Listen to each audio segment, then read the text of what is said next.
الشيطان الرجيم.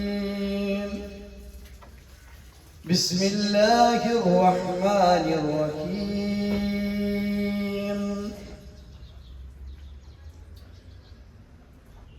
وضرب الله مثلا للذين آمنوا امرأة فرعون إذ قالت رب ابن لي عندك بيتا في الجنة ونجني من فرعون وعمله ونجني من القوم الظالمين.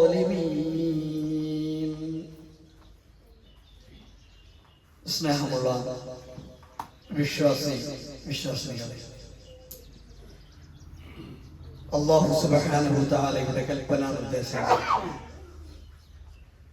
ജീവിതത്തിന്റെ എല്ലാ മേഖലകളിലും കഴിവിന്റെ പരമാവധി പാലിച്ചുകൊണ്ട് ജീവിക്കണമെന്ന് എന്നോടെന്ന പോലെ നിങ്ങളോട് ഓരോരുത്തരോടും ഉപദേശിക്കുകയാണ്, വസിയത്ത് ചെയ്യുകയാണ്.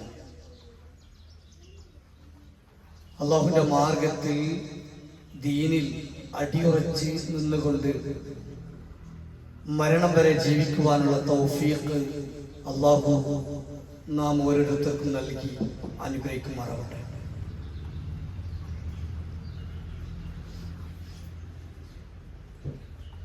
ഓരോ മനുഷ്യനും വളരെയേറെ പ്രാധാന്യം നൽകുന്ന ഒന്നാണ് ഒരു ഭവനം എന്നത്, വീടെന്നത്. നമ്മുടെ സമ്പാദ്യത്തിന്റെ വലിയ ഒരു ഭാഗം തന്നെ ആ ഒരു സുന്ദരമായ സ്വപ്ന സാക്ഷാത്കാരത്തിന് വേണ്ടി നമ്മൾ മാറ്റിവെക്കും.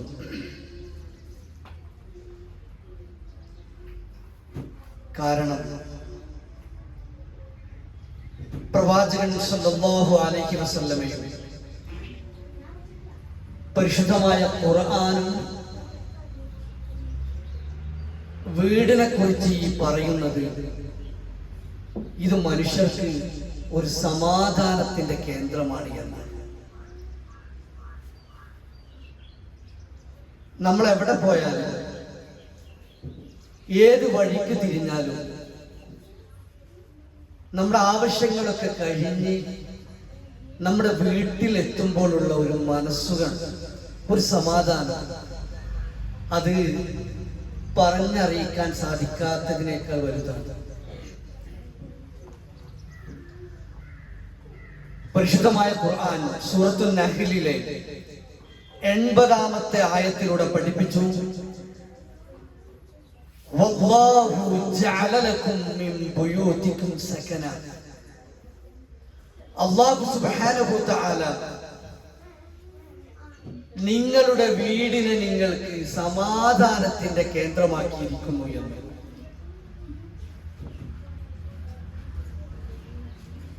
മാത്രവുമല്ല, പ്രവാചകൻ സല്ലല്ലാഹു അലൈഹി വസല്ലമക്ക് ആ വഹി കിട്ടിയ സമയത്ത്, ആദ്യ വഹി കിട്ടിയ സമയത്ത് ജിബ്രീൽ അലൈഹിസ്സലാം പ്രവാചകന്റെ അടുത്തേക്ക് എത്തുകയും ഇഖ്റ എന്ന് പറഞ്ഞുകൊണ്ട് വായിക്കുവാൻ ആവശ്യപ്പെടുകയും പ്രവാചകനെ കെട്ടിപ്പിടിക്കുകയും ചെയ്ത സന്ദർഭത്തിൽ ആദ്യ വഹി എന്ന നിലക്ക് പ്രവാചകൻ സല്ലല്ലാഹു അലൈഹി വസല്ലം ഭയവിഹ്വലനായിക്കൊണ്ട്, പേടിച്ചുകൊണ്ട് ജിബ്രീൽ അലൈഹിസ്സലാം പോയതിനു ശേഷം ഓടിയത് വീട്ടിലേക്കായിരുന്നു. പ്രവാചകൻ അറിയാം, ആ വീട്ടിലെത്തിയാൽ എനിക്കൊരു വല്ലാത്ത സമാധാനം ലഭിക്കും. അതുകൊണ്ടാണ് പ്രവാചകൻ സല്ലല്ലാഹു അലൈഹി വസല്ലം ഈ ഒരു സന്ദർഭത്തിൽ വീട്ടിലേക്ക് ഓടുവാൻ കാരണം. ചരിത്രം ഞാൻ വിശദീകരിക്കുന്നില്ല, ആവശ്യമുള്ള ഭാഗം മാത്രം സൂചിപ്പിക്കുകയാണ്. അതുപോലെ തന്നെ ആസിയ ബീവി പ്രാർത്ഥിക്കുന്ന ഒരു പ്രാർത്ഥന പരിശുദ്ധമായ ഖുർആൻ പരിചയപ്പെടുത്തുന്നു. وضرب الله مثلا للذين آمنوا ഇംറഅത ഫിർഔനിന്റെ ഭാര്യ ആസിയ ബീവി ഒരു ഉദാഹരണമാണ്, വിശ്വാസികൾക്ക് ഉദാഹരണമാണ് എന്ന് സൂചിപ്പിച്ചുകൊണ്ട് പരിചയപ്പെടുത്തുന്നത്. അവർ പ്രാർത്ഥിക്കുന്ന പ്രാർത്ഥന, ഇത് ഖാലത്ത് റബ്ബി ഇബ്നി ലി ഇൻദക ബൈതൻ ഫിൽ ജന്ന, നാഥാ എനിക്ക് സ്വർഗ്ഗത്തിൽ ഒരു വീട് നീ ഒരുക്കി തരണം.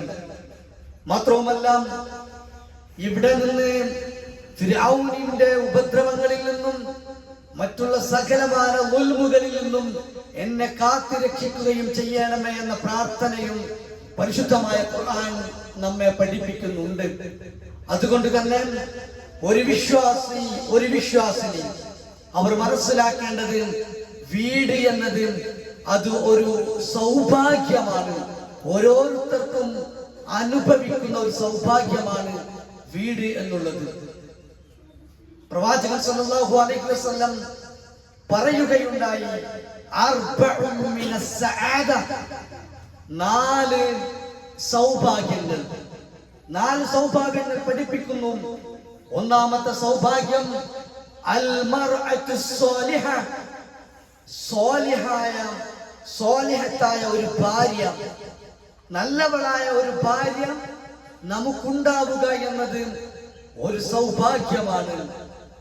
വൽ മസ്കനുൽ വാസിഅ, രണ്ടാമത്തേത് വിഷയവുമായി ബന്ധപ്പെട്ട കാര്യം.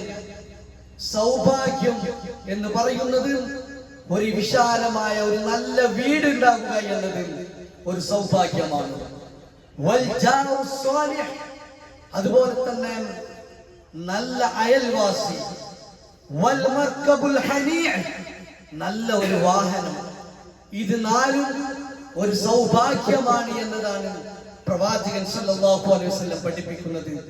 തുടർന്ന് കൊണ്ട് ആ ഹദീസിന്റെ ബാക്കി എന്നോണം പ്രവാചകൻ പഠിപ്പിച്ചു, വഅർബഉൻ മിനസ് സഖാവ, എന്നാൽ 4 കാര്യങ്ങൾ നിങ്ങൾക്ക് ദൗർഭാഗ്യകരവുമാണ്, നിങ്ങൾക്ക് ദൗർഭാഗ്യമാണ്. ഏതാണ് ആ 4 കാര്യം? അൽ ജാറുസ്സൂ, ഒന്ന് മോശമായ ഒരു അയൽവാസി ഉണ്ടാവുക എന്നത്. വൽ മർഅത്തുസ്സൂ, ചീത്ത സ്വഭാവമുള്ള ഒരു ഭാര്യ ഉണ്ടാവുക എന്നത്. വൽ മസ്കനുൽ ദീഖു, ഒരു കുടുസായ ഒന്നിനും സാധ്യമല്ലാത്ത രൂപത്തിലുള്ള ഒരു വീടാണ് എങ്കിലും. വൽ മർകബുസ്സൂ, ഒരു നല്ലതായ ഒരു വാഹനവും ഇല്ല എങ്കിലും അതും ഒരു ദൗർഭാഗ്യകരം തന്നെയാണ് എന്ന് പ്രവാചകൻ സല്ലല്ലാഹു അലൈഹി വസല്ലം പഠിപ്പിച്ചു. ഈ ഇവിടെ വിഷയവുമായി ബന്ധപ്പെട്ടത് ഒരു വീട് മനുഷ്യനുണ്ടാവുക എന്നത് ഒരു നല്ലതായ ഒരു സൗഭാഗ്യമാണ് എന്ന് സൂചിപ്പിക്കുവാൻ വേണ്ടിയാണ് ഈ ഹദീസ് ഇവിടെ സൂചിപ്പിക്കുവാൻ കാരണം. മാത്രവുമല്ല പ്രവാചകൻ സല്ലല്ലാഹു അലൈഹി വസല്ലം ഒരു യാത്ര കഴിഞ്ഞാൽ വളരെ പെട്ടെന്ന് തന്നെ വീട്ടിലേക്ക് മടങ്ങുമായിരുന്നു. ഹദീസ് കാണാൻ നമുക്ക് അൻ അബീ ഹുറൈറ റളിയല്ലാഹു അൻഹു റിപ്പോർട്ട് ചെയ്യുന്ന ഒരു ഹദീസ്, ഖാല റസൂലുള്ളാഹി സ്വല്ലല്ലാഹു അലൈഹി വസല്ലം അസ്സഫറു ഖിത്അത്തുൻ മിൻ അദാബി, ഒരു യാത്ര എന്ന് പറയുന്നത് അത് ഒരു മനുഷ്യരെ സംബന്ധിച്ചിടത്തോളം ഒരു ശിക്ഷയുടെ കഷ്ണമാണ് എന്നാണ് പ്രവാചകൻ പറഞ്ഞത്. എന്നിട്ട് പറഞ്ഞു, ആ യാത്രയിൽ മനുഷ്യൻ എന്തൊക്കെയാണ് ശിക്ഷ ഉണ്ടാവാൻ കാരണം, ശിക്ഷ എന്ന് പറയുവാൻ കാരണം എന്താണ്? യംനഉ അഹദുകും നൗമഹു, ഒരു യാത്രയിലാണ് എങ്കിൽ അവന്റെ ഉറക്കത്തിന് പ്രയാസമുണ്ടാകും. വതആമുഹു, അവന്റെ ഭക്ഷണത്തിന് പ്രയാസമുണ്ടാകും. വശറാബുഹു, അവന്റെ പാനീയത്തിന് പ്രയാസമുണ്ടാകും. ഫഇദാ ഖലാ അഹദുകും നഹ്മതുഹു മിൻ സഫരിഹി ഫൽയുഅജ്ജൽ റുജൂഉ ഇലാ അഹ്ലിഹി. പ്രവാചകൻ എങ്ങനെയാണ് പഠിപ്പിക്കുന്നത്? നിങ്ങളൊരു യാത്ര പുറപ്പെട്ടാൽ, ഒരു യാത്രയിലായാൽ നിങ്ങൾ ആ യാത്ര കഴിഞ്ഞാൽ പെട്ടെന്ന് തന്നെ നിങ്ങൾ നിങ്ങളുടെ വീടുകളിലേക്ക് അഭയം പ്രാപിക്കേണ്ടതുണ്ട്, നിങ്ങളുടെ വീടുകളിലേക്ക് പെട്ടെന്ന് തന്നെ തിരിച്ചു വരേണ്ടതുണ്ട് എന്ന് പ്രവാചകൻ പഠിപ്പിച്ചു. ചുരുക്കി പറഞ്ഞാൽ വീട് എന്നത് പ്രവാചകൻ സല്ലല്ലാഹു അലൈഹി വസല്ലമയും പരിശുദ്ധമായ ഖുർആനും പഠിപ്പിക്കുന്നത് അത് സൗഭാഗ്യമാണ് എന്നതാണ്. ഇനി ഈ വീട് നമുക്കുണ്ടായാൽ, ഒരു വീട് നമുക്കുണ്ടായി കഴിഞ്ഞാൽ അതിൽ ചില മര്യാദകളുണ്ട്. ആ വീട്ടിലേക്ക് പ്രവേശിക്കുമ്പോഴും ആ വീട്ടിൽ നിന്ന് ഇറങ്ങിപ്പോകുമ്പോഴും ചില മര്യാദകൾ ഒരു വിശ്വാസി പാലിക്കേണ്ടതുണ്ട്. പ്രവാചകൻ പഠിപ്പിച്ചു, ഒന്നാമത്തേതായ മര്യാദ, നിങ്ങൾ വീട്ടിൽ പ്രവേശിക്കുമ്പോൾ ബിസ്മി ചൊല്ലിക്കൊണ്ടായിരിക്കണം നിങ്ങൾ നിങ്ങളുടെ വീടുകളിലേക്ക് പ്രവേശിക്കേണ്ടത് എന്ന് പ്രവാചകൻ സല്ലല്ലാഹു അലൈഹി വസല്ലം പഠിപ്പിച്ചു. ബിസ്മി ചൊല്ലിയാലുള്ള മഹത്വം എന്ത്?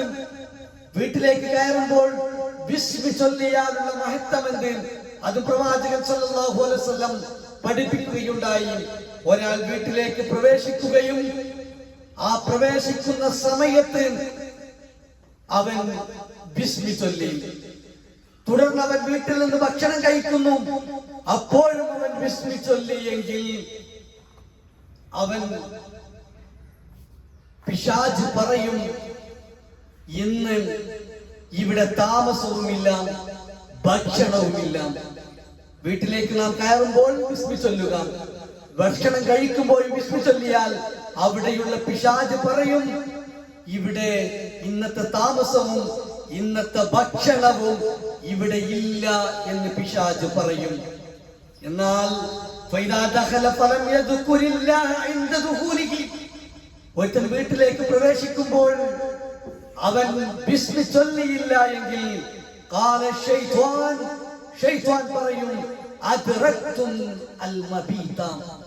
ഇന്ന് നമുക്ക് ഇവിടെ താമസമുണ്ട് ഈ വീട്ടിൽ. അവൻ ആ വീട്ടിൽ ഭക്ഷണം കഴിക്കുമ്പോൾ ബിസ്മി പറഞ്ഞില്ല എങ്കിൽ പിശാച് പറയും, ഇവിടെ നമുക്ക് താമസം മാത്രല്ല, ഇവിടെ നമുക്ക് ഭക്ഷണമുണ്ട് എന്ന് പിശാച് പറയുമെന്ന് അല്ലാഹുവിന്റെ പ്രവാചകൻ സല്ലല്ലാഹു അലൈഹി വസല്ലം അബൂദാവൂദ് ഉദ്ധരിക്കുന്ന ഹദീസിൽ നമുക്ക് പഠിപ്പിക്കുന്നതായി കാണുവാൻ സാധിക്കും. അതുകൊണ്ട് നമ്മുടെ വീട് നിർമ്മിച്ചാൽ ഉണ്ടായാൽ ആ വീട്ടിലേക്ക് കയറുമ്പോൾ ഭക്ഷണം കഴിക്കുമ്പോഴും ബിസ്മി ചൊല്ലുക എന്നത് ഒരു മര്യാദയായി പ്രവാചകൻ പഠിപ്പിക്കുന്നതാണ്. അതുപോലെ തന്നെ പ്രവാചകൻ സല്ലല്ലാഹു അലൈഹി വസല്ലം പറഞ്ഞു, നിങ്ങൾ വീട്ടിൽ നിന്നും പുറത്തേക്ക് ഇറങ്ങുമ്പോൾ നിങ്ങൾ മാനിക്കേണ്ട മര്യാദയുണ്ട്. പ്രവാചകൻ പറഞ്ഞു, മൻ ഖാല ഇദാ ഖറജ മിൻ ബൈതിഹി, ആരെങ്കിലും അവനവന്റെ വീട്ടിൽ നിന്നും പുറത്തേക്ക് ഇറങ്ങിയാൽ ബിസ്മില്ലാഹി തവക്കൽതു അലല്ലാഹ് ലാ ഹൗല വലാ ഖുവത ഇല്ലാ ബില്ലാഹ് എന്ന് നിങ്ങൾ പറയണം. എന്നിട്ട് പ്രവാചകൻ പറഞ്ഞു, യുഖാലു ലഹു ഹീനഇദിൻ, ഇതാരെങ്കിലും പറഞ്ഞാൽ, ഈ പ്രാർത്ഥന വീട്ടിൽ നിന്ന് ഇറങ്ങുമ്പോൾ ആരെങ്കിലും പറഞ്ഞാൽ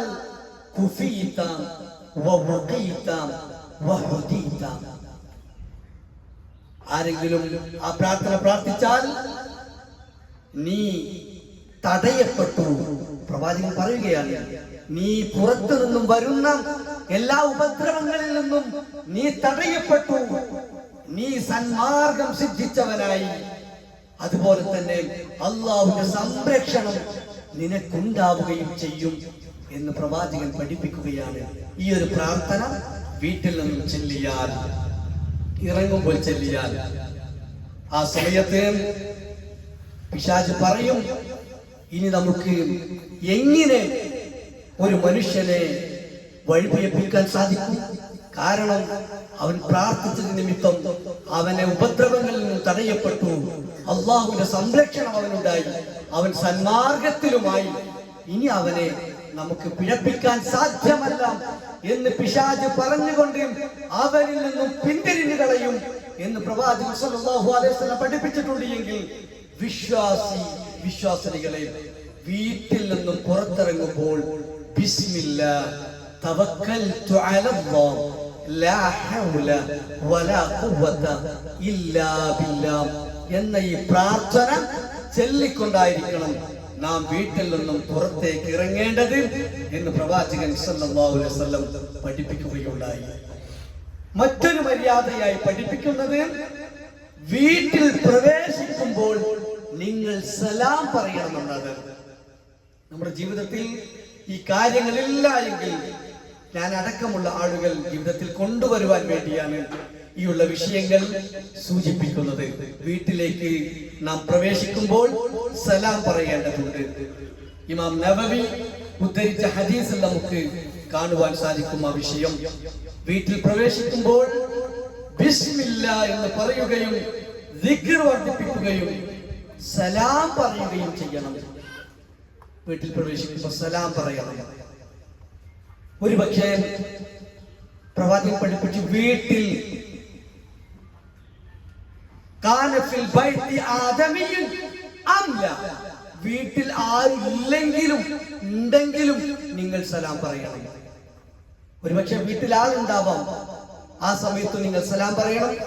വീട്ടിൽ ആരും ഇല്ലെങ്കിലും നിങ്ങൾ സലാം പറയണമെന്ന് അള്ളാഹുവിന്റെ പ്രവാചകൻ സല്ലല്ലാഹു അലൈഹി വസല്ലം വീട്ടിൽ പ്രവേശിക്കുമ്പോഴുള്ള മര്യാദയായി നമ്മെ പഠിപ്പിക്കുകയുണ്ടായി. അതുപോലെ തന്നെ പ്രവാചകൻ പഠിപ്പിച്ച മറ്റൊരു മര്യാദ, വീട്ടിൽ പ്രവേശിച്ച ഉടനെ നിങ്ങൾ പല്ല് തേക്കേണ്ടതുണ്ട്. പ്രവാചകൻ പഠിപ്പിച്ചൊരു മര്യാദയാണ്. സഅൽതു ആയിഷ റളിയല്ലാഹു അൻഹ ഉദ്ധരിച്ച ഹദീസ്, ഖുൽതു ബിഅയ്യി ഷൈഇൻ കാന യബ്തഉ النبي صلى الله عليه وسلم اذا دخل بيته. ആയിഷ റളിയല്ലാഹു അൻഹയോട് ചോദിക്കുകയാണ്, ആയിഷ, പ്രവാചകൻ സല്ലല്ലാഹു അലൈഹി വസല്ലം വീട്ടിലേക്ക് പ്രവേശിച്ചു കഴിഞ്ഞാൽ ആദ്യമായി ചെയ്യുന്നത് എന്താണ് എന്ന് ചോദിച്ചപ്പോൾ ആയിഷ റളിയല്ലാഹു അൻഹ പറഞ്ഞു, ബിസ്സിവാക്, ബിസ്സിവാക്. പ്രവാചകൻ സല്ലല്ലാഹു അലൈഹി വസല്ലം ആദ്യമായി ചെയ്യൽ പല്ല് തേക്കലായിരുന്നു എന്ന് ആയിഷ റളിയല്ലാഹു അൻഹ വീട്ടിൽ പ്രവേശിച്ചാലുള്ള മര്യാദയായി നമ്മെ പഠിപ്പിക്കുകയാണ്. അതുപോലെ തന്നെ മറ്റൊരു മര്യാദ, ദിക്റുകൾ എടുക്കുന്ന, ദിക്റുകൾ ചെല്ലുന്ന വീടുകളായിരിക്കണം നമ്മുടേത്. ഒരുപാട് ദിക്റുകൾ പ്രവാചകൻ പഠിപ്പിച്ചിട്ടുണ്ട് വീട്ടിൽ നിന്ന് ചെയ്യുവാൻ. ആരെങ്കിലും വീട്ടിൽ നിന്ന് ദിക്റുകൾ ചെല്ലില്ലെങ്കിൽ അത് മരിച്ചവനെ പോലെയാണ്, മരിച്ചവനെ പോലെയാണ് ദിക്റുകൾ ചെയ്യാത്തവൻ എന്നാണ് പ്രവാചകൻ പഠിപ്പിക്കുന്നത്. ഒരുപാട് ദിക്റുകൾ നമ്മുടെ വീട്ടിൽ പ്രവേശിച്ചു കഴിഞ്ഞാൽ എന്തൊക്കെയുണ്ട് ദിക്റുകൾ? വീട്ടിലാണെങ്കിൽ ബാത്റൂമിൽ കയറുമ്പോൾ പ്രാർത്ഥനയുണ്ട്, ബാത്റൂമിൽ നിന്ന് ഇറങ്ങുമ്പോഴുള്ള പ്രാർത്ഥനയുണ്ട്, ഉറങ്ങാൻ കിടക്കുമ്പോഴുള്ള പ്രാർത്ഥനയുണ്ട്, ഉറക്കിൽ നിന്നും എഴുന്നേറ്റാലുള്ള പ്രാർത്ഥനയുണ്ട്. അങ്ങനെ വീട്ടിലേക്ക് കയറുമ്പോൾ പ്രാർത്ഥനയുണ്ട്, വീട്ടിൽ നിന്നും ഇറങ്ങുമ്പോഴുള്ള പ്രാർത്ഥനയുണ്ട്. അങ്ങനെ നിരവധി അനവധി പ്രാർത്ഥനകൾ വീട്ടിൽ നിന്നും ഉച്ചരിക്കുവാനുണ്ട്. അത് ചൊല്ലാത്ത വീട് മരണ വീട് പോലെയാണ്, മരിച്ചവനെ പോലെയാണ് എന്നൊക്കെയാണ് പ്രവാചകൻ സല്ലല്ലാഹു അലൈഹി വസല്ലം ഈ വീട്ടിലെ മര്യാദയുമായി ബന്ധപ്പെട്ട കാര്യത്തിൽ നമ്മെ പഠിപ്പിക്കുന്നത്. അതുപോലെ തന്നെ പ്രവാചകൻ പഠിപ്പിച്ചു, ഖുർആൻ പാരായണം ചെയ്യുന്ന വീടായിരിക്കണം, ഖുർആൻ പാരായണം ചെയ്യുന്ന വീടായിരിക്കണം നമുക്ക്. ലാ തജഅലു ബുയൂതകും മഖാബിർ, നിങ്ങളുടെ വീടുണ്ടല്ലോ അത് നിങ്ങൾ ഖബർസ്ഥാനം പോലെ ആക്കാൻ പാടില്ല. ഇന്ന ശൈത്വാന യൻഫുർ ബിൽ ബൈത് മിനൽ ബൈതി അല്ലദീ തുഖറഉ ഫീഹി സൂറത്തുൽ ബഖറ. സൂറത്തുൽ ബഖറ നിങ്ങൾ പാരായണം ചെയ്താൽ വീട്ടിൽ നിന്ന് ശൈത്വാൻ വിരണ്ടോടും. വീട്ടിൽ നിന്ന് ഖുർആൻ സൂറത്തുൽ ബഖറ പാരായണം ചെയ്താൽ പിശാചി വിരണ്ടോടുമെന്ന് അള്ളാഹുവിന്റെ പ്രവാചകനാണ് നമ്മെ പഠിപ്പിക്കുന്നത്. തുടർന്ന് പ്രവാചകൻ പറഞ്ഞു, 3 രാവുകൾ നിങ്ങളുടെ വീട്ടിലേക്ക് പിശാച് വരൂല. എങ്ങനെയാണെങ്കിൽ നിങ്ങൾ 2 ആയത്ത്, ആ 2 ആയത്ത് ഓതിയാൽ പ്രവാചകൻ പഠിപ്പിക്കുന്ന വാചകം, ഇന്നല്ലാഹ കതബ കിതാബൻ ഖബല അൻ യഖ്ലുഖ അസ്സമാവാതി വൽ അർദ്. ആകാശ ലോകത്തെ സൃഷ്ടിക്കുന്നതിന്റെ 2000 വർഷങ്ങൾക്ക് മുമ്പ് അല്ലാഹു സുബ്ഹാനഹു വ തആല രേഖപ്പെടുത്തി വെച്ചിട്ടുണ്ട്. ആ രേഖപ്പെടുത്തിയത് ഫഅൻസല മിൻഹു ആയതൈനി ഖതമ ബിഹിമാ സൂറത്തുൽ ബഖറ. അതേതാണെന്ന് അറിയുമോ? സൂറത്തുൽ ബഖറയുടെ അവസാനത്തെ 2 ആയത്തുകൾ, സൂറത്തുൽ ബഖറയുടെ അവസാനത്തെ 2 ആയത്തുകളാണത്. ആ ആയത്തുകൾ എങ്ങാനും നാം ചൊല്ലിയാൽ പിന്നെ 3 രാവിൽ പിശാച് നമ്മുടെ വീട്ടിൽ പ്രവേശിക്കുകയില്ല എന്ന് പ്രവാചകൻ സല്ലല്ലാഹു അലൈഹി വസല്ലം പഠിപ്പിക്കുകയുണ്ടായി. അപ്പോൾ അതും പാരായണം ചെയ്യുക എന്നത് നമ്മുടെ മര്യാദയാണ്. വീട്ടിൽ താമസിക്കുന്നവന്റെ ഒരു മര്യാദയായി പ്രവാചകൻ പഠിപ്പിക്കുന്നു. അതുപോലെ തന്നെ മറ്റൊന്ന്, വീട്ടിൽ നിന്ന് സുന്നത്ത് നമസ്കരിക്കുക. നമ്മള് പള്ളിയിലേക്ക് നമസ്കരിക്കാൻ വരും, എന്നിട്ട് പള്ളിയിൽ നിന്ന് ഫർള് നമസ്കരിച്ചതിനു ശേഷം വീട്ടിലേക്കാണ് പോകുന്നത് എങ്കിൽ ആ സുന്നത്ത് നമസ്കാരം ഇവിടുന്ന് ഒഴിവാക്കി അത് വീട്ടിൽ വെച്ചാകുന്നതാണ് ഏറ്റവും ഗുണകരമായിട്ടുള്ളത്. അതാണ് പ്രവാചകൻ സല്ലല്ലാഹു അലൈഹി വസല്ലം ആ വിഷയത്തിൽ നമ്മെ പഠിപ്പിക്കുകയും ചെയ്യുന്നത് നമുക്ക് കാണുവാൻ സാധിക്കും. അതുപോലെ തന്നെ രാത്രിയിൽ ബിസ്മി ചൊല്ലിക്കൊണ്ട് കഥകടക്കുക. നമ്മള് സന്ധ്യാസമയമാകുമ്പോൾ ബിസ്മി ചൊല്ലിക്കൊണ്ട് നിങ്ങൾ കഥകടക്കണമെന്ന് പ്രവാചകൻ സല്ലല്ലാഹു അലൈഹി വസല്ലം പഠിപ്പിച്ചു. വഅഗ്ലിഖുൽ അബ്വാബ വദ്റുഖു ബിസ്മില്ലാഹ്. നിങ്ങൾ വീട്ടിന്റെ വാതിലടക്കുമ്പോൾ ബിസ്മി ചൊല്ലിക്കൊണ്ട് അടക്കണം. ഫഇന്ന ശൈത്വാൻ ലാ യഫ്തഹു ബാബൻ മുഗ്ലഖം. അങ്ങനെ അടച്ച വാതിലിലൂടെ പിന്നെ പിശാച് പ്രവേശിക്കുകയില്ല എന്നും പ്രവാചകൻ സല്ലല്ലാഹു അലൈഹി വസല്ലം നമ്മെ പഠിപ്പിച്ചതായി നമുക്ക് കാണുവാൻ സാധിക്കും. അതുപോലെ തന്നെ ഒരു വീട്ടിലുള്ള മറ്റൊരു മര്യാദ, നമ്മൾ വീട്ടിലായാല് അവിടെ മോശമായ പ്രവൃത്തികൾ ചെയ്യാൻ അനുവദിക്കരുത്. അത് നമ്മുടെ മക്കളായിരിക്കാം ചെയ്യുന്നത്, ചിലപ്പോ ഭാര്യയായിരിക്കാം, ആരായിരുന്നാലും ശരി. മോശമായ പ്രവൃത്തികൾ നമ്മുടെ വീട്ടിൽ ചെയ്യുവാൻ നാം അനുവദിക്കാൻ പാടില്ല എന്നതാണ് പ്രവാചകൻ സല്ലല്ലാഹു അലൈഹി വസല്ലം സൂചിപ്പിക്കുന്നത്. 3 കൂട്ടരുടെ മേൽ അള്ളാഹുവിന്റെ സ്വർഗം അള്ളാഹു നിഷിദ്ധാക്കി. 3 ടീമിന്റെ മേൽ അള്ളാഹുവിന്റെ സ്വർഗം അള്ളാഹു ഹറാമാക്കിയിരിക്കുന്നത്. ഒന്നെന്താണെന്നറിയോ? ഒന്ന് മുഴുക്കുടിയന്മാർ. നമ്മൾ പറയില്ലോ പെരുംകുടിയനാണ് പറയില്ല, അങ്ങനത്തെ കുടിയന്മാർക്ക് സ്വർഗം ഹറാമാണ്. അതുപോലെ തന്നെ മാതാപിതാക്കളെ ദ്രോഹിക്കുന്നവൻ, മാതാപിതാക്കളെ ദ്രോഹിക്കുക എന്ന് പറഞ്ഞാൽ ദ്രോഹിക്കുക എന്നാല് ഈ കൈകൊണ്ട് തല്ലല് മാത്രമല്ല എന്ന് മനസ്സിലാക്കണം. പിന്നെ നമ്മുടെ നാവ് കൊണ്ട് അവർക്ക് വേദനിക്കുന്ന വല്ല വാക്കുകളും നാം പറഞ്ഞിട്ടുണ്ടെങ്കിൽ, നമ്മുടെ പ്രവൃത്തി കൊണ്ട് അവരുടെ മനസ്സിനെ വേദനിപ്പിക്കുന്ന വല്ലതും നമ്മുടെ ജീവിതത്തിൽ ഉണ്ടായിട്ടുണ്ടെങ്കിൽ അത് മാതാപിതാക്കളെ ദ്രോഹിക്കലാണ്. അങ്ങനെ ആയാൽ സ്വർഗം നമുക്ക് ഹറാമാണ്. അള്ളാഹുവിന്റെ പ്രവാചകൻ, കളവ് പറയാത്ത പ്രവാചകൻ സല്ലല്ലാഹു അലൈഹി വസല്ലം പഠിപ്പിച്ച വിഷയമാണ്. അതുപോലെ തന്നെ മറ്റൊന്ന്, കുടുംബത്തിലെ വൃത്തികേടിനെ സമ്മതിക്കുക. എന്തെങ്കിലും ആയിക്കോട്ടെ, ഓനല്ല, പ്രായക്കത്രല്ലേ, എന്തോ ചെയ്തോട്ടെ, എനിക്കാവൂല എന്ന് പറഞ്ഞ് വൃത്തികേടിന് മൗനാനുവാദം നൽകുന്ന മനുഷ്യനുണ്ടെങ്കിൽ സ്വർഗം അവന് ഹറാമാണ് എന്ന് നാം ആ വിഷയവുമായി ബന്ധപ്പെട്ട് മനസ്സിലാക്കേണ്ടതുണ്ട്. അതുപോലെ മറ്റൊന്ന്, വീട്ടിനകത്ത് ചിത്രങ്ങൾ വെക്കുകയും അതുപോലെ തന്നെ നായ ഉണ്ടാവുകയും ചെയ്താലും അതും നമുക്ക് സ്വർഗത്തിൽ പ്രവേശിക്കുന്നതിന് പ്രയാസകരമാവും എന്നുകൂടി പ്രവാചകൻ സല്ലല്ലാഹു അലൈഹി വസല്ലം ആ വിഷയവുമായി ബന്ധപ്പെട്ട് നമ്മെ പഠിപ്പിക്കുകയുണ്ടായി. അതുകൊണ്ട് സഹോദരന്മാരെ, ഏറെ സൗഭാഗ്യമുള്ള ആളുകളാണ് നാം. എല്ലാവർക്കും ഓരോ വീടുകളുണ്ട്. നമ്മുടെ പടച്ചറബ്ബുരാൻ നൽകിയ വലിയൊരു സൗഭാഗ്യമാണ്. ആ സൗഭാഗ്യം ലഭിച്ച നമ്മൾ ആ വീട്ടിൽ താമസിക്കുമ്പോഴും അതിൽ പുറത്തിറങ്ങുമ്പോഴും ഉണ്ടാവേണ്ടുന്ന മര്യാദയും പ്രവാചകൻ പഠിപ്പിച്ചിട്ടുണ്ട്. ആ മര്യാദകൾ ജീവിതത്തിൽ കഴിവിന്റെ പരമാവധി പാലിച്ചുകൊണ്ട് നാം ജീവിക്കുക. അല്ലാഹു അനുഗ്രഹിക്കുമാറാകട്ടെ.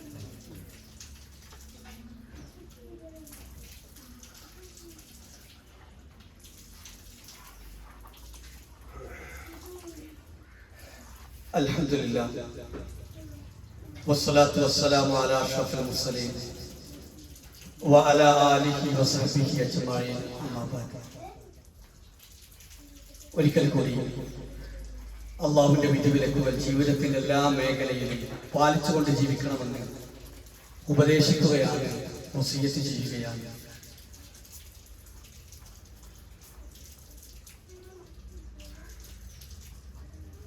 നമ്മൾ 1-2 ദിവസവും കൂടി കഴിഞ്ഞാൽ നമ്മുടെ വീട്ടുകളിലെ ചുമരുകളിലെ കലണ്ടർ മാറുകയാണ്. 2 ദിവസം കൂടി നമ്മുടെ ചുമരിലൊക്കെ കലണ്ടർ ഉണ്ടാവും. അത് കഴിഞ്ഞാൽ എല്ലാവരും അതെടുത്ത് മാറ്റി പുതിയ ഒരെണ്ണം അത് സ്ഥാപിക്കും. അത് ഓരോ വർഷവും ആവർത്തിച്ചുകൊണ്ടേയിരിക്കും. ആ ഓരോ സമയത്തും ഒരു വിശ്വാസി എന്ന നിലയ്ക്ക് ആ രാത്രിയിൽ ആഘോഷങ്ങളും ആർഭാടങ്ങളും കൂക്കുവിളിയും കള്ളും കഞ്ചാവുമായി ആഘോഷിക്കുകയാണ് കാണുന്നത്. ഒരു വിശ്വാസിയെ സംബന്ധിച്ചിടത്തോളം ഒരു കലണ്ടർ മാറി മറ്റേ കലണ്ടർ ചുമരിൽ പതിക്കുമ്പോൾ ആലോചിക്കേണ്ടത്, എൻ്റെ ജീവിതത്തിൽ പടച്ചറപ്പ് നൽകിയ ആയുസ്സിൽ നിന്ന് 1 വർഷം കൂടി കഴിഞ്ഞു പോയിട്ടുണ്ട്. നമുക്ക് പടച്ചതമ്പുരാൻ എല്ലാവർക്കും ഒരു ആയുസ് നിശ്ചയിച്ചു. ആ ആയുസ്സിലേക്ക് ഞാനിതാ ഒന്നും കൂടി അങ്ങോട്ട് അടുത്തു, കുറഞ്ഞു വരിക, ഒന്നും കൂടി അടുത്ത്, ഇനി 1 കൊല്ലം കൂടി കഴിഞ്ഞാൽ ഒന്നും കൂടി അടുത്ത്. ഈ തീരാണ് നമുക്ക് നിശ്ചയിച്ചു വെച്ച ആയുസ് തീർന്നുകൊണ്ടിരിക്കുക എന്ന് മനസ്സിലാക്കണം. അപ്പൊ എന്താണ് നമ്മൾ ചെയ്യേണ്ടത്? നമ്മൾ എന്ത് ചെയ്യണം? ആ സമയത്ത് നമുക്ക് എങ്ങനെ ആഘോഷിക്കാൻ കഴിയും? നമുക്ക് ആ സമയത്ത് നാം ചെയ്യേണ്ടത്, നാളേക്ക് വേണ്ടി ഞാൻ എന്താണ് ഒരുക്കി വെച്ചിട്ടുള്ളത്, എൻ്റെ അവധിയിലേക്ക് എത്തിക്കഴിഞ്ഞാൽ മരിച്ചു പോകുമ്പോൾ നാളേക്ക് വേണ്ടി ഞാൻ എന്താണ് ഒരുക്കി വെച്ചിട്ടുള്ളത് എന്ന് ചിന്തിക്കുന്ന മുസ്ലിം അവനാണ് വളർന്നു വരേണ്ടത്. നമ്മൾ സുന്ദരമായി നാം അണിഞ്ഞ ഡ്രസ്സുണ്ട്. ഈ ഖുതുബ പറയുന്ന ഞാനിട്ട ഈ വസ്ത്രത്തിന്റെ കുടുക്ക് എന്റെ കൈയോണ്ട് തന്നെ എനിക്ക് അഴിച്ചു വെക്കാൻ സാധിക്കുമോ എന്ന് എനിക്കറിയില്ല. നമ്മളെല്ലാവരും അവസ്ഥ, നമ്മളിട്ട വസ്ത്രത്തിന്റെ കുടുക്കഴിക്കാൻ എനിക്ക് കഴിയുമെന്നറിയില്ല, വേറെ ആരെങ്കിലേക്കും നമുക്ക് അയച്ചേക്കാം. മാത്രമല്ല, നമ്മള് ഓമനിച്ച് വളർത്തുന്ന നമ്മുടെ മക്കൾ, നമ്മുടെ ഭാര്യമാർ, ആരായിരുന്നാലും ശരി, വ്യത്യസ്തമായ ഓമനപ്പേരുകളിൽ മോനായിട്ടും ബാവയായും കുഞ്ഞുമോനായും ഇങ്ങനെ വ്യത്യസ്തമായ ഓമനപ്പേരിൽ അറിയപ്പെടുന്ന നമ്മുടെ മക്കൾ 1 നിമിഷം മതി ഓമനം വിലക്ക മാറി മയ്യത്ത് എന്ന പേരിലേക്ക് മാറാൻ. നിമിഷം മതി. മരിച്ചു പോയാൽ എന്റെ കുഞ്ഞുമോൻ, എന്റെ ബാവ, എന്റെ ഇന്നി നമ്മൾ ആരും പറയൂല.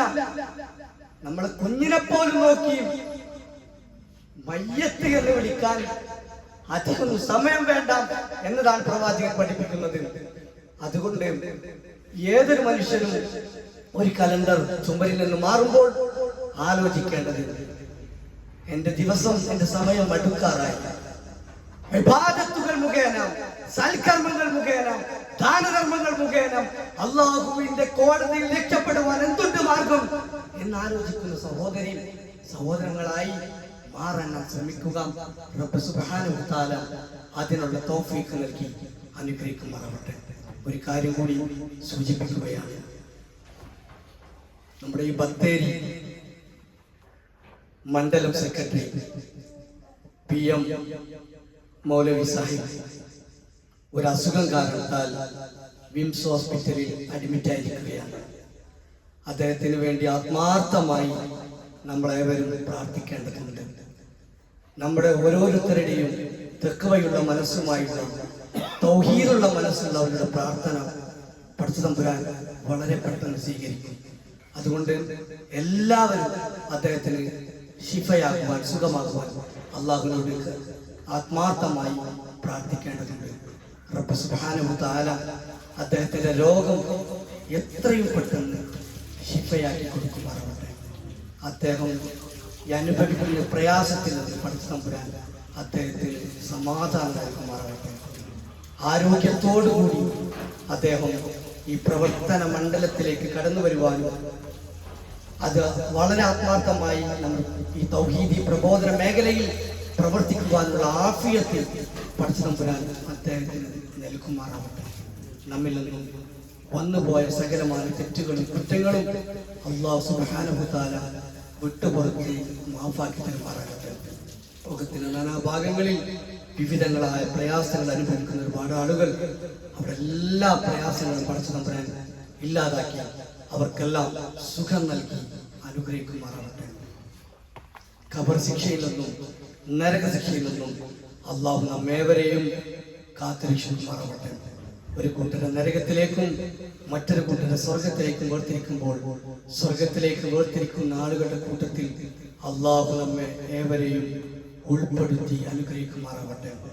അർശിന്റെ തണലിൽ പ്രവേശിപ്പിക്കുന്ന ആളുകളുടെ കൂട്ടത്തിൽ അള്ളാഹു നമ്മെ ഏവരെയും ഉൾപ്പെടുത്തി അനുഗ്രഹിക്കുമാറാവട്ടെ.